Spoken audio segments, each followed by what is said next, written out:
Então, como prometido, vou compartilhar agora a segunda parte do resumo do livro O Ciclo da Autossabotagem. Tá pronta? Tá pronto? Então vem comigo.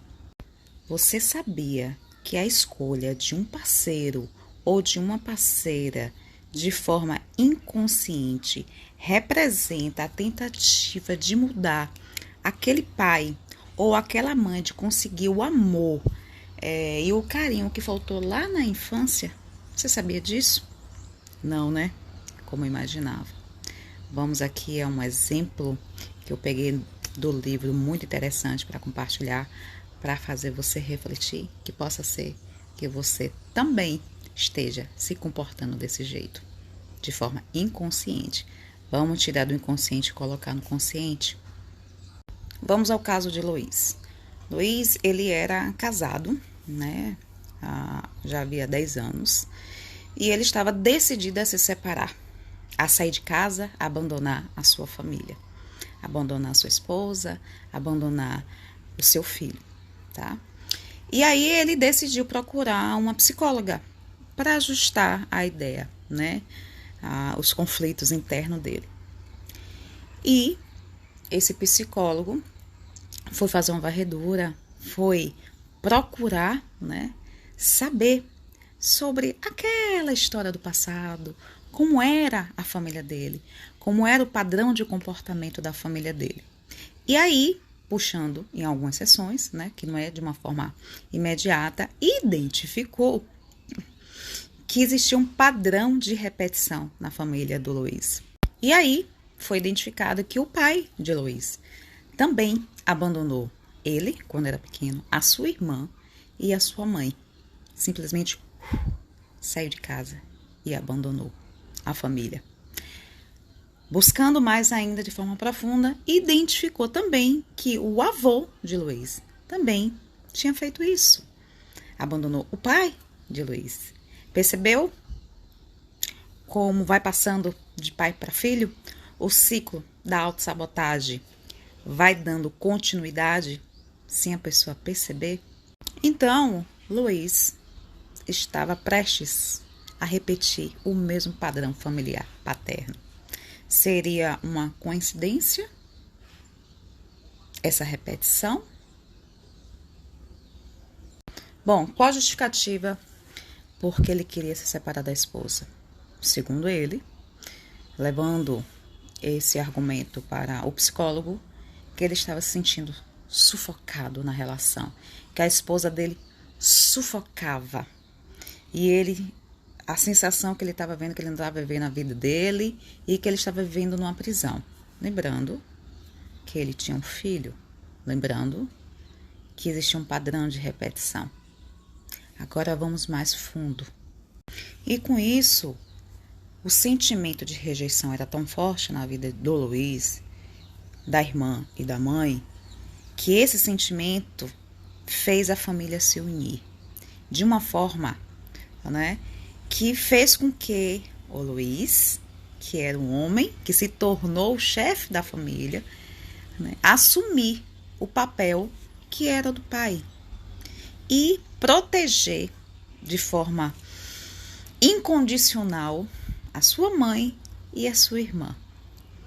Então, ele passou o processo da sua infância, fechando os olhos de viver aquele momento que era importante para ele, para que ele pudesse ter um sucesso na vida como um todo, porque não existe nada vago, tudo é junto, para viver o papel que não era um papel dele. Olha só como isso prejudicou a vida do Luiz por conta de uma decisão inconsequente do pai, que ele assumiu o papel de pai. Então, o que é que ele fazia? Coitada da minha mãe.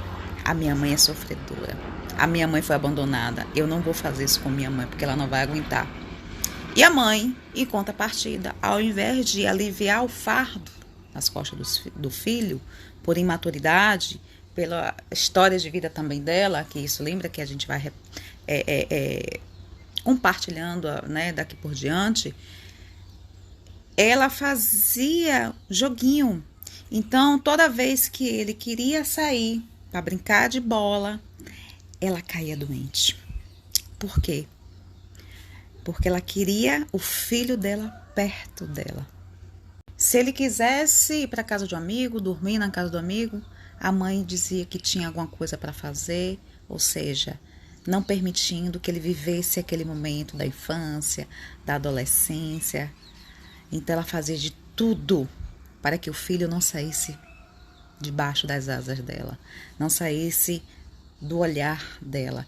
E ela não percebendo que esse comportamento estava destruindo a identidade dele, estava destruindo o futuro que ele iria construir quando ele formasse uma família. Porque esse comportamento de rejeição do pai e fazendo com que ele assumisse o papel que não era dele, e a mãe, de uma forma inconsciente, doentia, queria que ele fosse, de forma inconsciente, o seu marido, aquele marido que abandonou.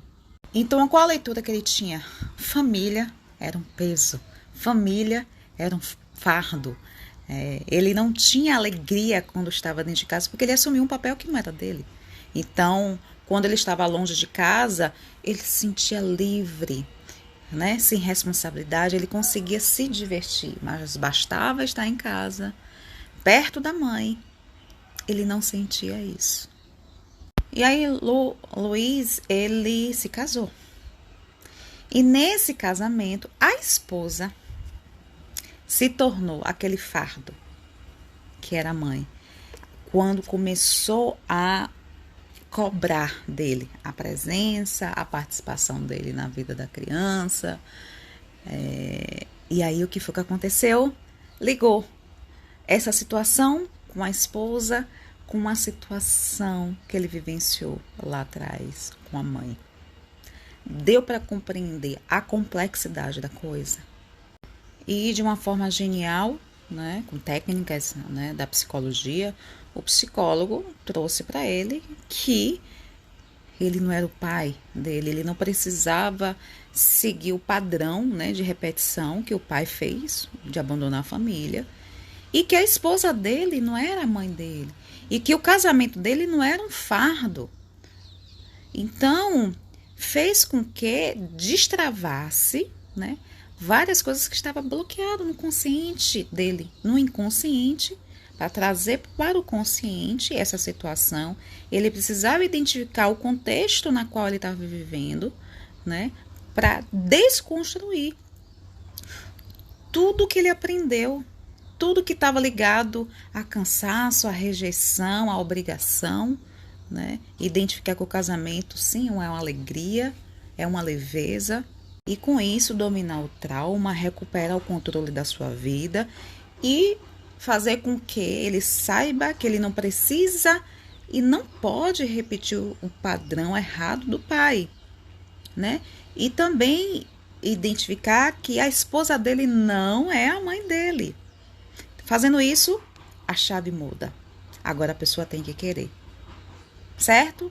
Então, eu finalizo aqui com essa reflexão que você precisa identificar qual ou quais os padrões que você está repetindo na sua vida com o seu marido, na sua vida com o seu filho, se tem alguma ligação lá atrás com o seu pai, com a sua mãe. Puxa isso do inconsciente para o consciente. Se você tiver dificuldade, peça ao Espírito Santo de Deus que faça isso, certo? Ou então procure de forma imediata uma psicóloga. Então é isso. Obrigada por estar aqui comigo. Eu espero ter ajudado você, tá bom? E qualquer coisa, tiver alguma dúvida, eu puder lhe ajudar, é só perguntar aqui, tá bom? No direct ou então aí no Instagram, tá? Beijo grande, tchau, tchau, que Deus abençoe a sua vida, a sua casa. É isso.